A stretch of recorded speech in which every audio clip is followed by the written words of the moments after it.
មនុស្សជាច្រើនបានអះអាងថាបានស្គាល់ប្រៃច្បាស់ប៉ុន្តែគ្មាននរណាម្នាក់សោះបានត្រៀមខ្លួនទុកមុនថានឹងមានថ្ងៃនេះពេលនេះសំណួរសួរថា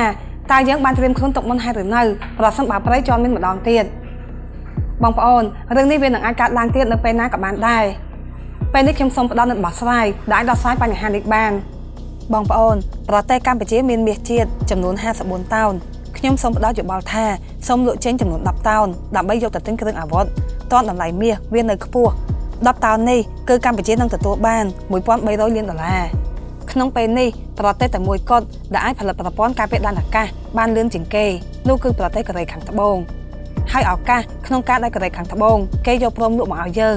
គឺវាមានអត្រាខ្ពស់ជាងការដែលទៅសុំទិញពីប្រទេសដូចជាសហរដ្ឋអាមេរិកនិងអឺរ៉ុបប្រព័ន្ធការពារដែនអាកាសរបស់កូរ៉េខាងត្បូងគឺគេហៅថាឈិនកុងវាទំនើបហើយមានគុណភាពខ្ពស់តម្លៃមួយគ្រឿងគឺ$300 លានខ្ញុំសូមណែនាំថាយើងគួរទិញចំនួន3គ្រឿងក្នុងមួយគ្រឿងអាចបាញ់បាន8មីស៊ីលហើយយើងត្រូវការទិញមីស៊ីលពីកូរ៉េខាងត្បូងទុកឲ្យច្រើនផងដែរនេះទៅគេហៅថាជាប្រព័ន្ធការពារដែនអាកាសមែនតើមិនប្រភេទដែលយើងបានទិញពីចិននោះទេគឺវាគ្មានបានជួយអ្វីទេយើងទាំងអស់គ្នាបានឃើញនឹងភ្នែកជាក់ស្ដែងហើយថាវាខាតតែលុយបន្ទាប់ពីនោះមកយើងគឺត្រូវការគ្រឿងអាវុធដែលប្រឆាំងនឹងដ្រូនផងដែរដើម្បីកុំឲ្យវាកំទេចឈិនកុងរបស់យើងដែលយើងបានចំណាយអស់$300 លានក្នុងមួយគ្រឿងនៅពេលដែលយើងមានប្រព័ន្ធការពារដែនអាកាសដូចជាឈិនកុងនោះយន្តហោះចម្បាំងរបស់សត្រូវគឺមិនអាចហោះខ្ពស់បានទេបើមិនដូច្នេះទេរ៉ាដារបស់ឈិនកុងគេនឹងចាប់បានហើយបាញ់យន្តហោះចម្បាំងសត្រូវនោះខ្ទេចដូចនេះសត្រូវគឺត្រូវតែបង្ខំចិត្តហោះឲ្យទាបដល់ពេលនោះទើបយើងប្រើមែនផាសដែលបាញ់ពេលវាហោះទាបសរុបមក3ឈិនកុងគឺស្មើនឹង$900 លាន1000មែនផាសគឺស្មើនឹង$100 លាននេះគឺមានន័យថាយើងបានចំណាយអស់$1000 លានហើយយើងនៅសល់$300 លានទៀតលុយប៉ុណ្នេះយើងអាចសុំទិញរថក្រោះទំនើបពីកូរ៉េខាងត្បូងបានដែលហៅថា K2